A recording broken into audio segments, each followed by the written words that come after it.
Ce qu'il ne faut pas faire à propos de Jeanne, c'est ce qu'a fait un homme comme Michelet, par exemple. Jeanne, vous pensez bien que son histoire invraisemblable a suscité toutes sortes de commentaires. Il y a eu des générations superposées de commentateurs. Si bien qu'on a embelli l'histoire et qu'elle est maintenant couverte de légendes. C'est Claudel qui a dit qu'elle est plus ou moins disparue dans sa légende, la vraie Jeanne. Et Bernard Shaw, qui a écrit une Sainte Jeanne qui est très bien, qui me paraît extrêmement importante, Bernard Shaw disait, elle est recouverte d'un badigeon défigurant. Ben, ce qu'il ne faut pas faire, c'est ce qu'a fait Michelet. Quoi d'autre? Michelet, historien, je l'ai pris au sérieux pendant longtemps. Je me suis aperçu que j'avais eu tort lorsque j'ai commencé à étudier la Révolution française. Je m'étais dit, peut-être la Révolution, il l'a fait un peu vite, tandis que sa Jeanne d'Arc est très célèbre, qu'il a écrite en 1839 et qu'il a publiée en 1841, ça c'est de l'histoire sérieuse. Ben, je me suis aperçu que Michelet s'était laissé avoir par quantité de légendes, les fameuses légendes qui couraient sur Jeanne.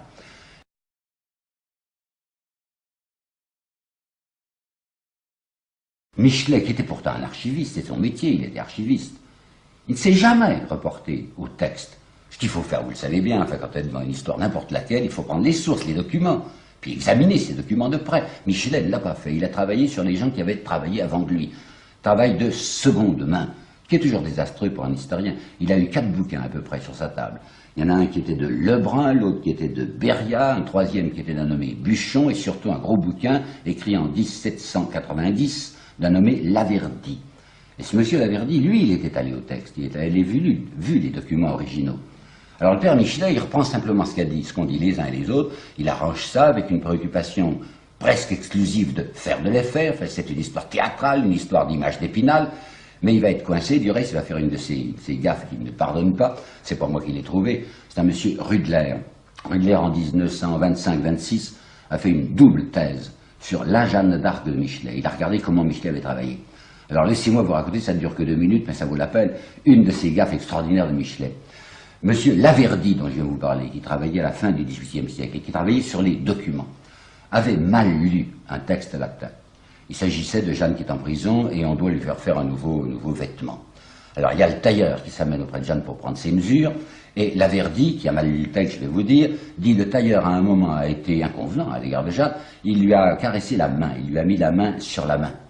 Alors elle lui a flanqué une gifle. Et Michelet, qui répète ce qu'a dit Laverdy, et qui fait de la sonorité autour, dit « cette main de tailleur, sur la main qui avait porté le drapeau de la France », il y avait de quoi indigner Jeanne. Moi, ça m'avait paru un peu extraordinaire, en fait, qu'elle se mette dans un pareil état parce que le tailleur lui avait mis la main sur la main. Le texte latin qu'Averdy avait sous les yeux et que Michelet n'a pas regardé ne disait pas per manum, pas sur la main, mais per mammam. Mammam, ça veut dire sur le sein. Alors, je comprends un peu mieux que Jeanne lui avait fiché une baffe parce qu'il lui avait mis la main sur le sein. Eh bien, lui, Michelet, fait l'effet que vous savez, un peu extraordinaire chez un démocrate, de dire cette main de tailleur sur la main de Jeanne d'Arc, il y avait de quoi s'indigner. Donc, 0 pour Michelet. Alors, qu'est-ce qu'il faut faire vraiment? Il faut commencer par grouper les documents. Et par bonheur, le travail a été fait d'une manière admirable, épatante, si je puis dire, par un nommé Quicherat, Jules Quicherat, l'homme des dictionnaires latins. Entre 1841 et 1849, c'est M. Quicherat qui a fait un travail de bénédictin, est arrivé à rassembler tout ce qui, alors, était connu comme documents originaux concernant Jeanne. Et depuis ce Quicherat de 1849, on n'a presque rien ajouté, vous savez. Des érudits ont cherché, il y a la spécialiste d'aujourd'hui, enfin celle qui connaît le mieux Jeanne d'Arc, Madame Régine Pernoud, qui a trouvé un certain nombre de petits documents complémentaires. En particulier, il y a eu des lettres qu'on appelle la correspondance Morosini. Les Morosini, c'était des Vénitiens qui avaient des comptoirs à travers toute l'Europe. On a retrouvé cette correspondance, et dans certaines lettres de 1429 et 1430, il est question de Jeanne, donc le document contemporain même, hein, ce qu'on disait de Jeanne à Bruges, ce qu'on disait d'elle à Lyon, ce qu'on disait d'elle à Marseille, c'est intéressant.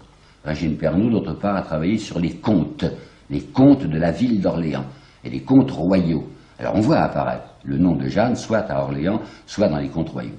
Alors en somme, une fois qu'on a ces documents groupés, rassemblés, qu'est-ce qu'on fait?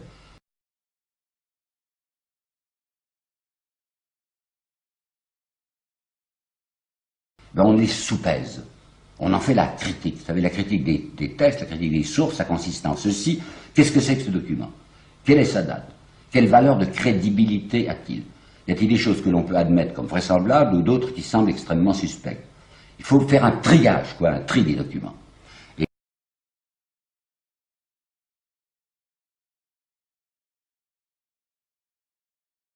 Ça veut dire qu'il y a quantité d'affirmations qui courent les rues encore, que vous trouvez dans les bouquins actuels sur Jeanne d'Arc, et qui sont fausses. Tenez par exemple, je vous en parlerai dans mon dernier exposé, Anatole France. Anatole France a fait en 1908 2 très gros volumes d'apparence scientifique sur Jeanne. Et à un moment, répétant ce qu'il avait entendu dire, il dit, Jeanne, lorsqu'elle a eu un peu d'argent à sa disposition, s'est acheté une maison à Orléans. Jeanne propriétaire, on ne savait pas, c'est curieux, peut-être qu'elle se disait que lorsque j'aurai fini mon boulot, je m'installerai, enfin, rentière comme ça à Orléans. Eh bien, depuis 1909, exactement, oui. Non, attendez, antérieurement à 1909, donc avant Anatole France, un érudit local d'Orléans avait regardé ce fameux acte d'achat. Et ce n'était pas la pucelle, comme on l'appelait à ce moment-là, mais dans le texte, il y avait la Pinel, P-I-N-E-2-L-E, une femme qui s'appelait la veuve Pinel, était la veuve d'un monsieur Pinel. Eh bien, c'était cette dame qui avait acheté la maison, c'est pas Jeanne d'Arc. Ben, aujourd'hui encore, vous voyez des gens qui vous disent qu'elle avait acheté une maison là. Une autre histoire, par exemple, lorsqu'elle va se présenter devant le roi. L'on dit le roi s'est dissimulé, il s'est mis parmi les courtisans, il s'est même habillé d'une manière non somptueuse pour que Jeanne ne le reconnaisse pas, et elle l'a cependant reconnu. C'est une blague, c'est une histoire inventée, longtemps après Jeanne, par conséquent, pas question. Lorsque cette malheureuse fille, prisonnière à Beaurevoir, va sauter d'une tour, d'une fenêtre, je sais pas, peut-être du sommet même, du château de Beaurevoir, pour se suicider, enfin pour se tuer, parce qu'elle a horriblement peur de tomber entre les mains des Anglais. Comme aujourd'hui, c'est assez moche de dire Jeanne d'Arc a failli se suicider, alors on vous raconte, c'est dans l'histoire de M. Calmette par exemple, elle est descendue avec une corde, et puis la corde s'est cassée. Mais non, il n'y a pas question de corde. Jeanne au procès, quand on l'interrogera là-dessus, dira carrément, oui, j'ai sauté. Ben, je viens de vous donner 3 exemples, mais il y en a comme ça 10 000. Il y a des quantités de choses qui courent les rues sur Jeanne, qui sont considérées comme authentiques et qui ne le sont pas.